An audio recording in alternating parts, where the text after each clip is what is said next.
कि सॉल्युबिलिटी क्या होता है और अलग अलग केसेस में सॉल्युबिलिटी किन किन फैक्टर पर डिपेंड करता है। शुरू करने से पहले हम लोग सॉल्युबिलिटी के बारे में पढ़ते हैं, क्या होता है सॉल्युबिलिटी। तो सबसे कॉमन टर्म होता है सॉल्युबिलिटी। सॉल्यूशन के बारे में बताए थे कि सॉल्यूशन जो होता है वो होमोजेनस मिक्सचर होता है टू और मोर कंपोनेंट्स का, जिसके कंपोजिशन को कुछ सर्टेन लिमिट तक हम लोग वेरी कर सकते हैं। सॉल्युबिलिटी को सिंपल टर्म में एक्सप्लेन करें तो it is the maximum amount of solute that can be dissolve in A given amount of solvent under specified condition of temperature and pressure. यानी कि अंडर गिवन स्टेट में किसी भी solvent में maximum कितना अमाउंट सॉल्यूट का dissolve कर सकते हैं उसको हम लोग कहते हैं सॉल्युबिलिटी। तो ये सिंपली हो गया maximum amount of solute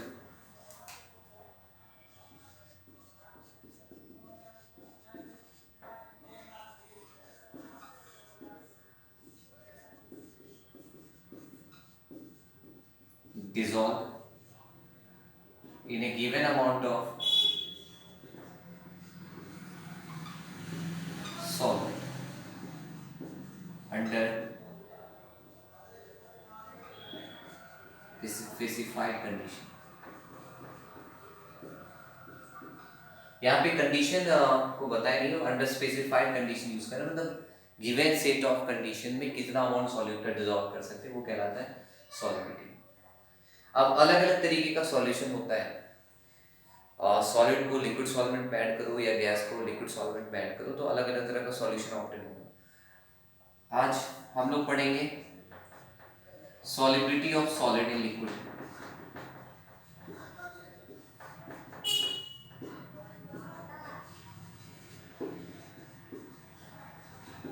solubility of solid in liquid solvent. सबसे इंपॉर्टेंट फैक्टर जो कि सॉलिड की सॉल्युबिलिटी को अफेक्ट करता है वो होता है nature of solute and solvent.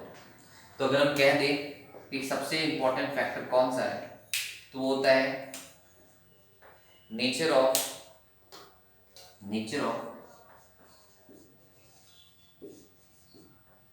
Solute and solvent. Simple term में क्या है, the solubility of solid can be summed up in the phrase like dissolve like। यानी कि किसी भी सॉलिड के सॉल्युबिलिटी को अगर सिंपल टर्म में एक्सप्लेन करना चाहें तो हम कह सकते हैं कि जो पोलर सॉल्यूट होता है वो पोलर सॉल्वेंट में डिसॉल्व होता है और जो नॉन पोलर सॉल्यूट होता है वो नॉन पोलर सॉल्वेंट में डिसॉल्व होता है। यानी सिंपल टर्म क्या है कि polar solutes tend to dissolve more in polar solvent and non polar solutes tend to dissolve more in non polar solvent. अब कैसे आइडेंटिफाई करेंगे कौन सॉल्यूट पोलर है और कौन सा सॉल्यूट नॉन पोलर है? इसका एक सिंपल सा तरीका होता है जो कि हम उसकी डायपोल मूवमेंट के हिसाब से बता सकते हैं। तो यहाँ पे क्या रखना है कि polar solute dissolves in polar solvent, polar solute dissolves in polar solvent, and non-polar solutes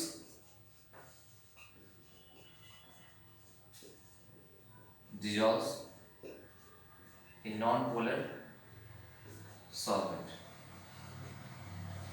ये दिमाग में रखना है कि पोलर सॉल्यूट किस में डिसॉल्व होगा, पोलर सॉल्वेंट में, और नॉन पोलर सॉल्यूट किस में डिसॉल्व होगा, नॉन पोलर सॉल्वेंट में। पता है कैसे लगेगा कि कौन पोलर है कौन नॉन पोलर है? इसको समझने के लिए हम लोग डायपोल मोमेंट का कॉन्सेप्ट लगाते हैं कि किसी भी मॉलिक्यूल जिसका डायपोल मोमेंट जीरो होता है उसको हम लोग नॉन पोलर कहते हैं। यानी a molecule having zero value of dipole moment is said to be non polar. तो जैसे आपका CO2 ले लो, इसका नेट डायपोल मोमेंट जीरो है, इसका अर्थ है ये नॉन पोलर मॉलिक्यूल। H2 ले लो, इसका म्यू नेट जीरो नहीं आ रहा है यानी कि ये पोलर मॉलिक्यूल। इसका अर्थ है कि CO2 is a non-polar molecule and water is a polar molecule। तो वाटर में कौन डिजॉल्व हो सकता है? HCl, क्योंकि इसमें पॉजिटिव नेगेटिव पोलैरिटी है, इसमें NH3, इसमें पोलैरिटी डेवलप होता है। NaCl, ये Na+Cl माइनस, KCl, K+Cl, ये सारा आपका पोलर कैटेगरी में आ गया, ये सारा आपका पोलर हो गया, ठीक है। क्यों पोलर हो गया? सिंपल सा कारण है, इसमें पोलैरिटी डेवलप होता है due to difference of electronegativity. Just take the example of HCl, chlorine being more electronegative attracts electron pair strongly toward itself, क्योंकि क्लोरीन ज्यादा इलेक्ट्रोनेगेटिव है हाइड्रोजन के रिस्पेक्ट में, तो हाइड्रोजन पे पार्शियल पॉजिटिव चार्ज और क्लोरीन पे पार्शियल नेगेटिव चार्ज डेवलप होता है। तो ये वाटर में कौन डिसॉल्व हो सकता है? वाटर में HCl डिसॉल्व हो सकता है, अमोनिया डिसॉल्व हो सकता है, NaCl डिसॉल्व हो सकता है, KCl डिसॉल्व हो सकता है। और सिंपल है क्या है, तो जितने भी आयनिक सॉलिड है they will dissolve readily in water. और वाटर का एक यूनिक प्रॉपर्टी होता है कि water has very high value of dielectric constant, और due to this water is considered to be universal solvent. Dielectric constant से क्या होता है, जो कूलम्बिक फोर्स होता है वो वीक हो जाता है, क्योंकि जितना हाई डाइलेक्ट्रिक कांस्टेंट होगा चार्ज को न्यूट्रलाइज करने की कैपेसिटी उतनी अधिक होगी। इसलिए NaCl जो कि पोलर मॉलिक्यूल है, NaCl एक आयनिक सॉलिड है, it can dissolve readily in water but it will not dissolve in kerosene, benzene और अदर ऑर्गेनिक सॉल्वेंट, ठीक है। तो ये आपका पोलर है। नॉन पोलर में कौन आ गया आपका? जैसे आपका बेंजीन है, ईथर है, क्लोरोफॉर्म है, बेंजीन, ईथर, ये सब आपका नॉन पोलर सॉल्वेंट होता है। पेट्रोल हो सकता है, एंथ्रासीन हो सकता है, ये सब नॉन पोलर। तो I2 डिसॉल्व इन एंथ्रासीन या I2 dissolve in non polar solvent, तो ये दिमाग में रखना है। तो सिंपल टर्म समझना ही है कि polar solute polar solvent dissolve होगा और non polar solute non polar solvent dissolve होगा। और इसी कॉन्सेप्ट पे क्या होता है कि जब हमारे कपड़े पे डर्ट या ग्रीस लग जाता है जो कि ऑर्गेनिक के नीचे होता है, उसको छुड़ाने के लिए हम लोग पेट्रोल का यूज़ करते हैं, ड्राई क्लीन करने के लिए पेट्रोल यूज़ करते हैं। और सिंपल दूसरा है कि अगर हल्दी का दाग लग जाता है तो उसको साफ करने के लिए हम लोग नींबू का यूज़ करते हैं, एसिटिक एसिड यूज़ करते हैं जो कि ऑर्गेनिक इन नेचर होता है, यानी कि लाइक डिसॉल्व लाइक का कॉन्सेप्ट यहाँ पे वर्क करता है, जो कि हम डेली लाइफ में यूज़ भी करते हैं। दूसरा इंपॉर्टेंट फैक्टर होता है जो कि सॉल्युबिलिटी को अफेक्ट करता है, वो होता है आपका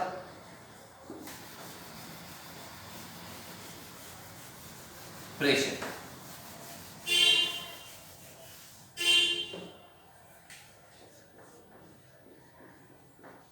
प्रेशर यहाँ पे दिमाग में रखना है कि प्रेशर का कोई जो इफेक्ट होता है उस सॉलिड के सॉल्युबिलिटी पे नहीं होता। रीजन ये होता है कि solid and liquid are highly incompressible rigid. तो कह सकते हैं कि pressure does not have any effect, pressure does not have any effect on solubility of solid in liquid solvent.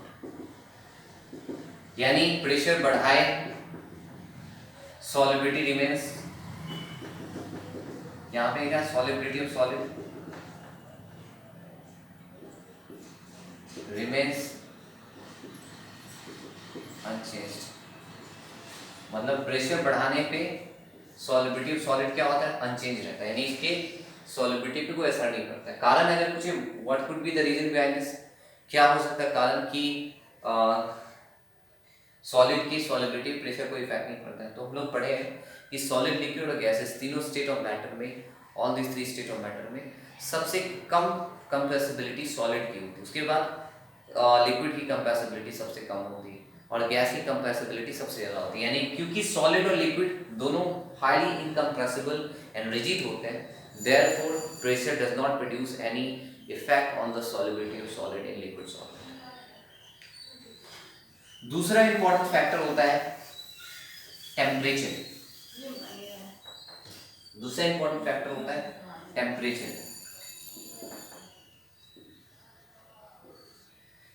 Temperature solubility पे सिग्निफिकेंट इफेक्ट डालता है, डिपेंड करता है कि जो किसी सॉलिड को अगर हम गिवन सॉल्वेंट पे डिसॉल्व करें वो एक्सोथर्मिक प्रोसेस है या एंडोथर्मिक प्रोसेस है। जैसे दो तरह की बात हो सकती है। डे लाइट सॉल्यूशन अगर पॉजिटिव हो तो उसको हम कह देंगे एंडोथर्मिक,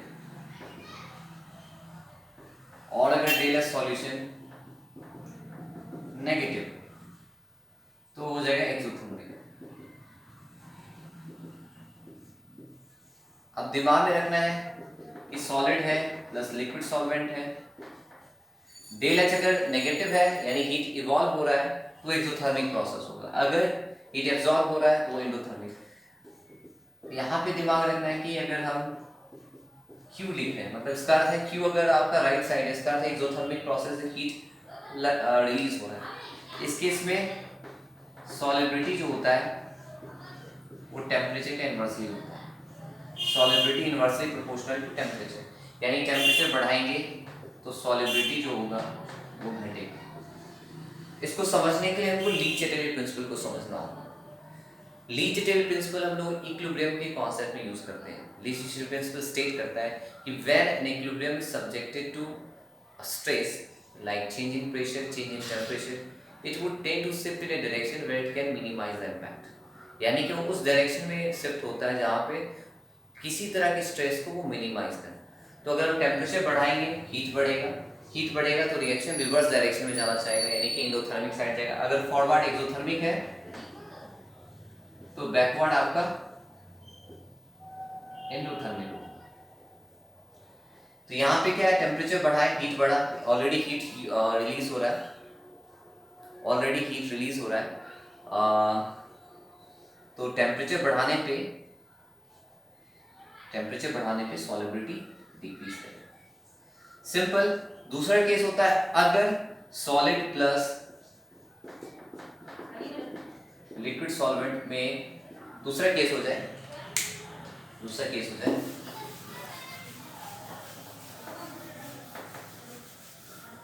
कि solid plus liquid solvent plus heat दे दे और सॉल्यूशन बना।